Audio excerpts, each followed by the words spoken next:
First of all, thank you so much for your hospitality and for having us here. It's a great opportunity to get some insights into someone that I consider to be a great motivator of mine, actually, in the international space. Of course. It's a pleasure having you. Yes, thank you. So, of course, in Denmark, in national politics, you also have had very high positions transitioning into international politics. I was wondering if you could give some insights into how that transition took place and some considerations behind it. Well, actually, when I was your age or even younger, my main focus was international politics. It was I'm 75 years old now. It was back in the time of the Vietnam War. It was around the so-called Youth Rebellion in Paris and around Europe. And the whole international situation, and particularly the war in Vietnam, was very much at the top of mind at that time.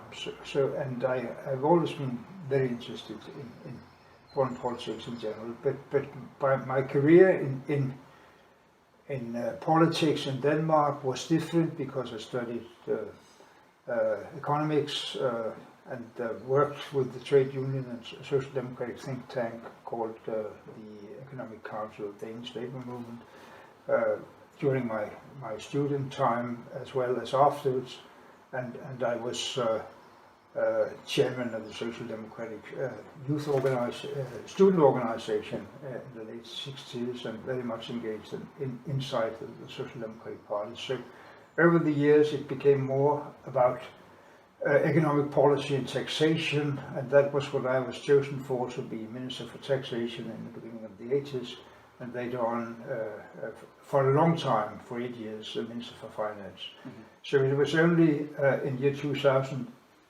the other possibility opened, actually, when the then Foreign Minister resigned and the Prime Minister asked me to be Foreign Minister. It was only a year, then it changed to the centre right with the government, but it gave me an opportunity to step over and work more with the foreign policy since then, and it also gave me the opportunity to come to the United Nations as President of the General Assembly. So that's what it is, but it tied together the beginning and the end of it was a whole formation. Yes. Yeah, of course. And so you were the president when the Sustainable Development Goals, the 2030 agenda, was ratified. Indeed, just at the very beginning of my presidency, I will not take the honor of formulating the Sustainable Development Goals, but it was the main issue of that year of my presidency, and we worked a lot with the partners in countries, in financial sector, in business organizations, in civil society, in order to get started the real process about sustainable development. And then we had the Paris Climate Conference, of course, in December the same year, 2015, where what is called Goal 13 was formulated as a more committed strategy for each and every member country of the United Nations. Yes. And Goal 13, that's on climate change specifically. So that was very relevant, of course. But you could say the Sustainable Development Goals is the interconnection of all the existential issues we are facing. Poverty, inequality, environment, climate in particular, and how we combine the solutions of all these issues at the same time. I mean, there is a very clear reason why climate has its own conference and its own decisions. That's the most urgent task we have. If we don't succeed in stabilizing the climate, the problems we have to deal with will disturb or destroy the possibilities of reaching each and every other goal yes. among the 17. Because there's definitely some inequalities to account for that will be exacerbated in poverty, in jobs, Exactly. if climate change is not addressed. Yes, and the level of uncontrolled migration and conflicts connected with that Yes. will most certainly increase to unmanageable size. It's already very difficult to deal with unregulated migration in a decent way. We all know that. If you think of not 50, 70, 80 million people, refugees or internal displaced, but maybe 200, 400 million people, it will be totally Yes. unmanageable. For sure. And of course there were the Millennium Development Goals before that preceded, but the emphasis was on sustainable development, in which environmental causes and all those come. Right. The Millennium Development Goals were more specifically targeted to reducing the level of poverty in poor countries, while the Sustainable Development Goals is about all of us in each and every country. It's about the global challenges facing all of us. And you can say we were successful to a certain extent in the first 15 years of the century because we fulfilled the main goal of the Millennium Development Goal, namely to reduce the extreme poverty, number of extreme poverty, poor people to half in the first 15 years. But we had to realize that was mainly because of China. Yeah. It's not always mentioned, but most of the reduction in global poverty that took place not only in the first 15 years of this century, but within the 40 last years, was the reduction of extreme poverty in China, with this enormous economic growth that has increased, I think, their GDP by 40 times since the beginning in 1978, 79. But the development of China, both for the rest of us and for the Chinese themselves, was also an illustration of the fact that when millions of people in the poorer parts of the world reach out for the same kind of living conditions, resource use and so on, as we have had in the rich part of the world, we now know for sure they cannot have it, we cannot keep it. We have to change totally the equation about how we produce energy, how we consume, and how we recycle resources much better, and how we prevent nature from being destroyed. Yes, of course. Much better.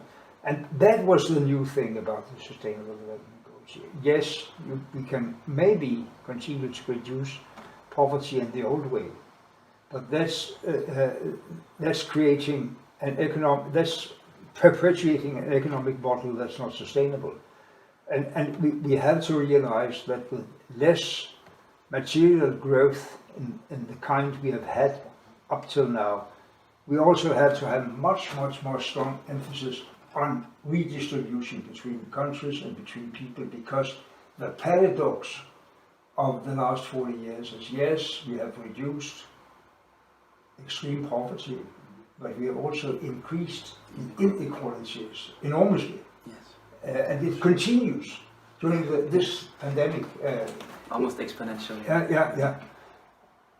And I think gradually the understanding of the necessity to reduce the inequalities, to change the neoliberal model we have seen, to regulate the markets, both for and to tax differently, both in order to combat climate change, but also in order to combat inequality.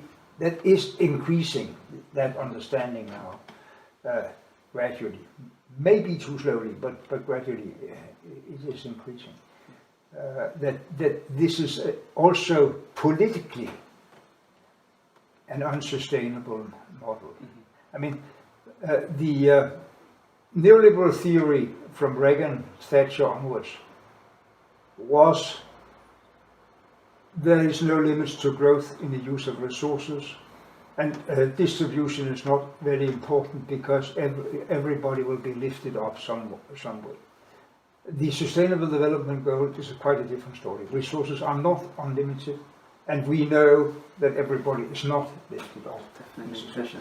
And you speak a lot about resources and management of resources. Yeah. Of course, there's needs to be a transition away from fossil fuels and things like that. But in light of things like the digital revolution, where the fuel is data, that can always be produced. You know, you don't run out of data. And I was wondering if during your time, or if you know how the process is in local politics, how the conversation is about using data on people, on countries to promote the goals and to promote progressive development. I think there is an increased understanding that we have, or we can get access to all the tools we need. I would say maybe only half of the tools are really finally invented, but the level of innovation, technological change is increasing very fast. Definitely. And exponentially, I think, also, right now. So we know what we could do, and it's a question of political will, and it's a question about political will to shape the rules for the markets, so we promote in sufficient high speed the green alternatives to fossil fuel. I've got a new position now, which is chairman of the board of what's called Energinet, which is the transmission system of electricity and gas in this country. And we will play, it's a huge company, investing huge number of billions in the coming years in order to facilitate the green transition. And what I see there is also a little surprising for me, this very, very high speed in understanding that we can produce almost unlimited amount of renewable energy. It's a possibility. We can do it cheap. We can gradually make it cheaper than fossil fuels, and we can speed that up by taxing the fossil fuels more. But also that there are two generations of electrifying society. That's the one we are in the process of already with batteries, electric machinery instead of using fossil fuels. But the second generation, the indirect electrification, when we use very much and very cheap green energy from huge windmills around the sea and so on, to produce green hydrogen, green ammonia, and so to say, make the electricity put on bottles, put on machines, put on ships, put on aeroplanes, put on long distance trucks, so that we can use in electricity, in steel works and cement works. All that is possible. It's a question of price and volume, but it can be done. It can be done. Yes. And so for that reason, I'm a little more optimistic now that we can actually do it.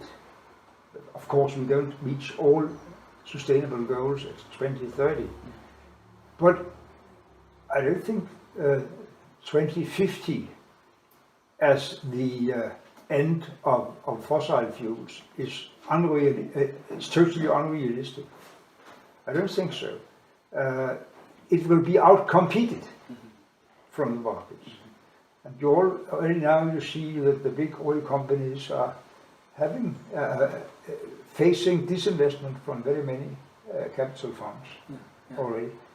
So I think it will be done. The other reason for bottled optimism is that the United States is back in the game again. Of course, we can't do it without the United States. A lot happened in the United States in spite of Trump, but now it's happening together with the government.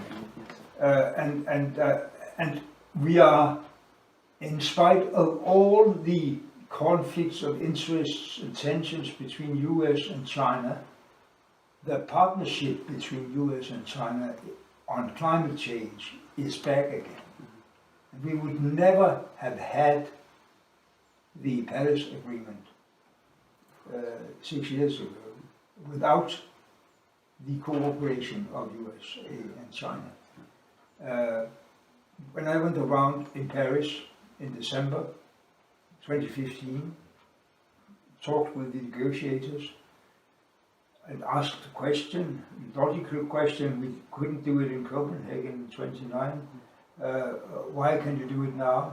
What about Saudi Arabia? What about Venezuela? Those who are main producers of fossil fuels. What will they say? And we need consensus here. The answer was always China will take part of that one. US will take it. Will take care of that one. And that was what happened. So if you see, and Europe is now also speeding up, Britain as well, actually, in the post-pandemic time. So if you can maintain the possibility of high speed both in US and China, in European Union and Britain, we have the main perpetrators and we have the main movers for globally reaching these goals. And so, to me, the Sustainable Development Goals also are about securing human rights. Yes. And the right to life, the right to a future on the planet, the right to water. We will probably see water wars if they're not already happening. And I like to draw on, for example, John Locke, who say that human rights need to be a reflection of the current time in which we're living. So, for example, the United Nations Declaration on Human Rights came after World War II because we had just seen atrocities happen. Yeah. I was wondering if you have some insights as to, because obviously times always change and things always come forward that we didn't foresee. If there are some updates in human rights terms that you can see for the future, or if the fundamental rights, or natural rights as some call them, are enough to secure that people have what they need. Certainly they are not enough, and you have to look at it like this. In 1948, the United Nations Declaration of Human Rights was accepted in a world where Stalin kept millions of people in concentration camps. I mean, we were not anything close to respect of human rights all around the world. You had colonial powers fighting against liberation movements in the former and present colonies at the time. You had a lot of violations of human rights also back then, but it had its meaning to define the high ideals and have something to go forward with. Also, and work on continuously. Yeah, for sure. And I mean, I don't think the situation has changed basically since then, because there are, of course, areas of great progress from the civil rights movements in the United States and in a much larger scale. Stalinism disappeared, Soviet Union fell apart, Russia today is certainly not respecting human rights in all aspects, but it's much less atrocity than back in that time. Definitely. China went through horrendous civil war, great leap forward, cultural revolution, lot of abuses of human rights in large scale. China today is an authoritarian regime. Bad things, very bad things are happening in Xinjiang, so on. But it's certainly not the mass killing of the past. No, definitely not. And not only the United Nations Declaration of Human Rights, but also the Genocide Convention has had a big influence on this. It has, and the International Criminal Court as a possibility, not always available, but as a possibility to prosecute those who perpetrated genocide. So perhaps, before it was very blatant, it was very obvious when mass gross human rights violations were taking place. You could see it on the direct death toll numbers. But for example, with new technology where you're able to spy on your own people, we saw the Patriot Act in the United States, which is still committing gross human rights violations. Yes. And they're not hearing anything for it. You have some NGOs, you have some individuals who are going against the US in this. But I was wondering if at some point we need to update our conceptualization of human rights to address technology. Ideally, certainly yes, but I don't know how far we can get in agreeing globally on what should be the standards. But you are perfectly right. New technologies also creates a lot of new possibilities for suppression of freedom of speech. It's a two-edged sword because you have one side where it creates a lot of money for small businesses, big businesses who have monopolies and who need to be tackled as well. And on the same side, you can do mass surveillance, you can steal people's data without them knowing. So you have the human right to privacy, you have the human right to own things, you have the human right to a job. If your freedom of expression is decreased in the digital space, maybe you don't have a means to make money, for instance. So, and I don't know if any conversations were taking place around this when you were in the UN. Yes, there were conversations, yes, but I saw no immediate initiative to, so to say, extend the Human Rights Convention. I mean, I think many would say, well, we have problems enough fulfilling the aims that we have the Human Rights Council, which is of some use because every country is obliged to accept reports on their behavior and they're exposed and so on. But of course, the Human Rights Council cannot intervene. No, definitely. In a way. And the Human Rights Council also uses the human rights-based approach in which you won't see any progress unless every step of the way is ensured. If you instead of focusing on one thing, you jump to the next, and that first thing is not solved, then you won't consider it to be successful. So yes, of course, there are many steps along the way, but you should always take into account the problems that are right now, but also the ones that could arise in the future. Yes. Ideally, yes, but I would say, talking about the big tech companies and the control of their use of data and so on, things are happening both in Europe and the United States. And maybe that's one of the things that actually will materialize, at least in our parts of the world, as the need to regulate private huge companies. Perhaps as public utilities, because they serve the greater good. Yes, again, ideally they should be public utilities, or at least governed with strong participation of democratic elected representatives. And maybe we'll end up there. I think that the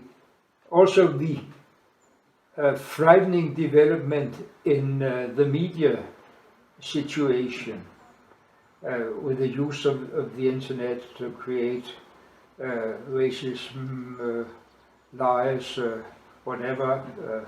Trump is the most well-known example of using that, but a lot of similar tendencies will call for a kind of democratic regulation of the internet also.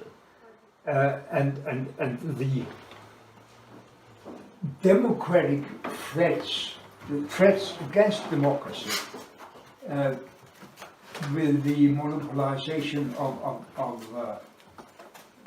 the written media and the television channels is also a problem that I think have to be addressed at some time. Yes. There was some, I don't know if all people will understand this rotation, but there was a wise man in the media that commented the outcome of the last New Zealand election, where this wonderful woman, Jacinda Ardern, she was re-elected. She did a good job, very good job, very sympathetic woman, but he said there was one other reason why she was re-elected. That is the only country in the Anglo-Saxon world where Rupert Murdoch is not controlling the media. Yes. Wow, the only country. Yes. Yeah, you can definitely see a pattern there. Yeah. Think about Fox News, all that stuff, sure. and think about the Sure. morning papers in Britain. But it's a difficult balance, because on the one side you want people to be as informed as possible, because otherwise the democracy does not work if people are not well informed. On the other side, would you want, of course we talked about democratically controlling the big tech companies, because we definitely need to switch away from, you know, an unelected board having some kind of Orwellian ministry of truth controlling what people can see, can interact with. So there are some ethical considerations to be made as well. Do we want it to be free for everyone? Do you need it to be, for example, to punish direct threats of violence, which is also illegal, you know, physically. You can go to jail for threatening someone. You should also be able to go to jail for that online. But where does the line go? How do we? I don't think none of us exactly can define the lines here, but we know that we have a problem. Yes, for sure. A problem for democracy, and we have a challenge to redefine how we get well-informed people to elect their leaders. And to a certain extent we also have to redefine politicians as some people that really go in the forefront and define the challenges and take the hard stuff instead of just following actual sentiments. Exactly, to put away the tribalism, which of course is, tribalism is exacerbated if the algorithms, let's say, online are forcing you towards one direction. Yes. They can do reverse engineering. Because you did this 3 times, you will probably do it again, so we will direct you towards that. And so there are many, and that goes into human rights, because it's you need the right to choose. You need the right to choose your information, to seek your information. Some places you can't even go on Google, right? So you can't get educated. And if something has come out of the digital revolution, it's that how we shop, how we interact with each other, how we educate ourselves is completely transforming. And it's a great experiment still, because it's very new. So, and I would like to see the UN, for example, having an active voice in promoting the human rights protections also in the digital space. Yes, certainly it would, but I mean the UN also has to reinvent itself. After some very dark years with Trump, with no money, with no muscle, hopefully, I mean, the UN will always be a product of at least some of the major powers supporting its work, financially, politically. And one necessary, not sufficient condition is that the United States is back again. For sure. It's back again, as it was during Obama's presidency, understanding that it was also in the self-interest of the United States to work through the United Nations. Because even the superpower with 40–50% of all military spending in this world cannot rule the world. No, because it's not about military. You may have a greater military than the next 10 countries, but it doesn't make it possible for you to control. Not even Afghanistan, not even Iraq. Because that's not where power lies. That's not where power lies. Power lies in, perhaps Joseph Nye's version of soft power. It's not about if I can get you to do something based on force. It's about how can I influence you with good image, good vibes, good products, good relations, to then change the world into something better. Yes. And you need friends overseas to do that. For sure. And also you need non-state actors, for example NGOs. Yes, certainly. And could you comment on the role of NGOs in this conversation on human rights? And but what I know from the emergence of the Sustainable Development Goals is that this has become the most inclusive process for civil society ever in the history of the United Nations. We worked very hard on that because not all member states were interested in engaging civil society. Many member states didn't even have a civil society. But we were happy to come through with their participation in very many of the processes, also in the UN. And it goes for the UN, it goes for each and every country, it goes for the European Union as well, that civil society will have to play a huge role in pushing forward politicians to have the courage to make the right decisions. for sure. Because politicians, even the most progressive among them, will always look for the next election. Can we convince our people to go that direction? So a very aggressive civil society is actually necessary to make it obvious, as I often have said, to let the politicians know that you will not win the next election if you don't do whatever you can to save the next generation. For sure. That sentiment has to be broadened. Deeply implemented, yes. And certainly with technology it's easier to put pressure on your elected official, because now they're not just behind some closed door somewhere after you elect them and gone for 4 years and you don't know what happened. Now you can follow through transparency on for example, the Danish government's very good at being transparent, especially on digital, in the digital space. You can create petitions, you can see how many signed, you can not force, but perhaps push your politicians in a certain direction and take into consideration your own wants and needs, and that would also, in my opinion, mitigate tribalism, because then you don't just go into one camp and then you vote for whatever that camp says, like you have in the US, for example. I'm a Democrat, I only vote Democrat no matter what. But you want people to have their own agency, their own opinion, and then express it, because then the politicians will reflect that, without any tribal sentiment on sticking because you want to be loyal to someone. And technology definitely has a big role in that. I think that's it. I want to thank you very much for your time. It was a pleasure. It's an honor for me to sit in front of you and discuss these things. An avid follower of international politics, and I think everyone should follow your example in both national and international politics. So thank you very much. Thank you very much also for what you just said. I wish you all the best with the project you are working on. Thank you so much.